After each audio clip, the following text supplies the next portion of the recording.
How do you think this inauguration of Lai Ching-te, William Lai, might be different from previous inaugurations of Taiwan presidents? Well, first and foremost, I think in all previous DPP inaugurations, there's been a pretty intense interest or focus in Washington, D.C., looking to see how the newly elected DPP president would define Taiwan's status, its relationship relative to China, and seeking some kind of reassuring formulation. My assessment at this point is that Washington is so overwhelmed with other topics related to China and CCP influences within the United States and elsewhere that this is the first DPP inauguration where I think those words are really going to be scrutinized and parsed almost exclusively in Beijing.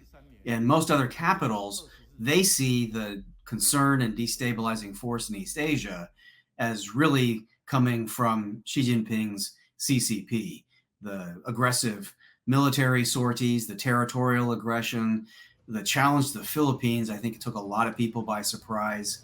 And then there's, of course, the unfair trade, the COVID controversy that's still unresolved, and the fentanyl trade is very much on the minds of a lot of Americans. And so I think this time around, the main thing that's very different is the US, well, of course, it will be interested in these topics, doesn't really have as high an anxiety about how those kind of phrases are likely to be cast in this inaugural address. In the Global Times, in a recent article, they said that Lai should pursue peace or deviate from public opinion. What do you make of that construct? Well, the Communist Party of China is very skilled at dialectical games or word games. And so they try to play with framing of issues and kind of slogans. I don't think that hardly any people in Taiwan think that Beijing's aggression is because of things Taiwan is doing. Beijing's aggression is coming regardless of what Taiwan is doing. And so this is just some kind of a silly game. The fact of the matter is they really project quite a lot psychologically. And so really they need to be the ones that choose a path of peace and cooperation, or they will be deviating from public opinion in reality in China, because I don't really believe the people of China want conflict with anyone over Taiwan more than they want a better life for their children, better infrastructure, better workforce, better property market, all of those things inside China, which are their top priorities. Beijing obviously did not want Lai Ching-te to win Taiwan's presidency. What do you think they might do over his first 4 years? Well, I expect that he will get treatment that is very similar to what was given to Tsai Ing-wen. And so he'll have some verbal salvos put his way. Most of the international community is not likely to sign on to the idea of the Taiwan president being the provocative part of this equation. And to the extent that President Lai represents continuity rather than change in a DPP government policy towards defense, towards major regional partners like with Japan and Southeast Asia and with the United States, that continuity is very, very reassuring to global markets and global partners.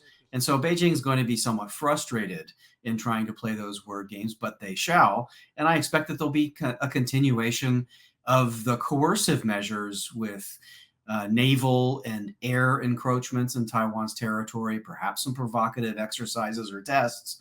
And of course, we can't rule out entirely some kind of an aggressive action against Taiwan to try to force negotiations or capitulation. Do you believe, though, that they might well set that 4-year time frame, the election in 4 years' time, to try to get the result that they want, or to get an answer of whether they pursue peaceful or forceful unification? Well, it's very difficult to say what Beijing's timeline is in either the threat or use of force or other profound coercive measures, or with regard to waiting out a DPP administration.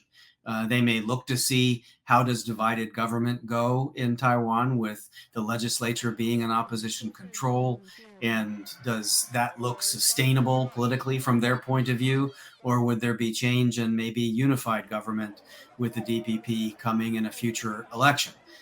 their past hopes of electoral outcomes would lead to caution in expecting that they can just wait this cycle out for 4 instead of 8 years. But so I think that they're going to look for all angles that they can play.